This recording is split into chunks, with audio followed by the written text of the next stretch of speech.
শখের বয়সেই ঘোরাঘুরি করুন, কারণ একদিন আপনার অনেক অনেক টাকা হবে, কিন্তু এই ঘোরার মন মানসিকতা আর থাকবে না। এই জন্যই আমরা 2-1 দিন পরপরই কোথাও না কোথাও ঘুরতে যাই, সেইটা কাছেই হোক বা দূরেই হোক, একটু হলেও হাঁটাহাঁটি তো করে আসি। সবসময় মানুষের বন্দিভাবে থাকতে ভালো লাগে না। প্রত্যেকটা মানুষেরই একটা রেগুলার রুটিন থাকে, সেই অনুযায়ী মানুষ চলাফেরা করে। যেমন আমাদের প্রতিদিনের রুটিন হচ্ছে আমরা সকালবেলা ঘুম থেকে উঠবো, দেন আমরা ভার্সিটিতে যাব, ভার্সিটি থেকে আস্তে আস্তে ভোর 4টা-5টা বেজে যাবে, তারপরে কিছু স্টুডেন্ট পড়াবো, রাত হবে, একটু নিজে পড়াশোনা করব, দেন ঘুমায় পড়বো। এভাবেই দিন যায়, রাত আসে, আবার রাত চলে যায়, দিন আসে, এভাবেই আমাদের দিনটা চলে যায়।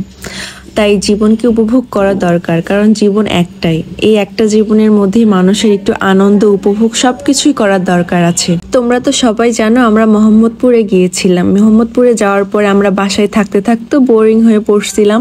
ফার্স্টের 2 দিন আমরা ঘুরছিলাম, ঘোরার পরে আবার আমরা বাসায় বন্দি হয়ে পড়লাম। তাই আমরা কাউকে না ডেকে আমরা নিজেরাই রেডি হয়ে বের হয়ে পড়লাম যে একটু ঘুরে আসি, বাসায় আর ভালো লাগতেছে না। তাই আমি আর সালমান তাড়াতাড়ি করে রেডি হয়ে পড়লাম। রেডি হয়ে পড়ার পর আমরা লিফট দিয়ে নিচে নামতেছিলাম যে আমরা কই যাব ভাবতেছিলাম, কিন্তু ভাবনা শেষ হচ্ছিল না। একবার সালমান আমাকে জিজ্ঞেস করে কই যাবা, আমি একবার সালমানকে জিজ্ঞাসা করি সালমান তুমি কই যাবা সেইটা বলো। লিফট দিয়ে নিচে নামতে দেখি একটা কিউট বিড়াল বসে আছে। আমার অনেক বেশি বিড়াল ভালো লাগে। আমার একটা বিড়াল ছিল কিন্তু মারা গেছে, তাই আমরা নিচে নেমে পড়লাম, বিড়ালটার সাথে দেখা করে দেন রাস্তা দিয়ে হাঁটতে শুরু করলাম। আমরা ছিলাম মোহাম্মদপুরের নূরজাহান রোড, আর নূরজাহান রোড তো মোহাম্মদপুরের একটা কলিজা, এটা সবাই জানো তোমরা যে মোহাম্মদপুরের নূরজাহান রোডই হচ্ছে মেইন একটা পয়েন্ট। আমরা সেখানেই ছিলাম। তো থাকার পরে আমরা এখান থেকে রাস্তা দিয়ে হাঁটতেছিলাম যে কই যাব, তারপরে একটা রেস্টুরেন্ট দেখলাম মোমো 5 স্টার, তো আমরা ভাবলাম ওই রেস্টুরেন্টেই চলে যাই। তারপর মোমো খাইছি, সেই ক্লিপসটা আর তোমাদের সাথে নেওয়া হয় নাই, মানে ফোনটা ব্যাগে যে ছিল আমরা বের করার সময়টাই পাই না। তারপরে আমরা রেস্টুরেন্ট থেকে বের হয়ে আবার রাস্তায় হাঁটা ধরলাম। রাস্তার ভিউগুলো আমাদের অনেক বেশি ভালো লাগতেছিল। এই নূরজাহান রোডের সবটা পয়েন্টই আমার অনেক ফেভারিট, মানে আমার ইচ্ছা ছিল আমি ওইখানেই থাকি, বাট ভাগ্য আমাদেরকে ওইখানে রাখে নাই, তাই আমরা ওখানে থাকতে পাই না। আবার আমরা গাজীপুরে ব্যাক করছিলাম। যাই হোক, হাঁটতে হাঁটতে আমাদের মনে হইলো যে যাই আরো কিছু খাওয়া যাক, একটু এক্সপ্লোর করে আসি মোহাম্মদপুরটা।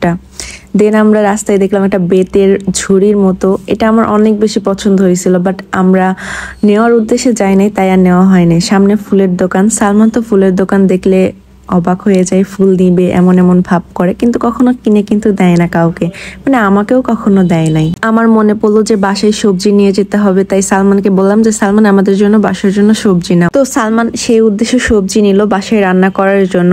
তারপরে দেখলাম রাস্তায় মুড়ি মাখা। সালমান তো তার জিভকে আর কন্ট্রোল করতেই পারলো না, সে বললো যে আমরা মুড়ি মাখা না খেয়ে যাবই না। তারপর আমরা 2জন মিলে মুড়ি মাখা খাইলাম এবং বাসার উদ্দেশ্যে রওনা দিয়ে দিলাম। তো আজকের ভ্লগটা এই পর্যন্তই ছিল। সবাই ভালো থাকবো, আল্লাহ হাফেজ।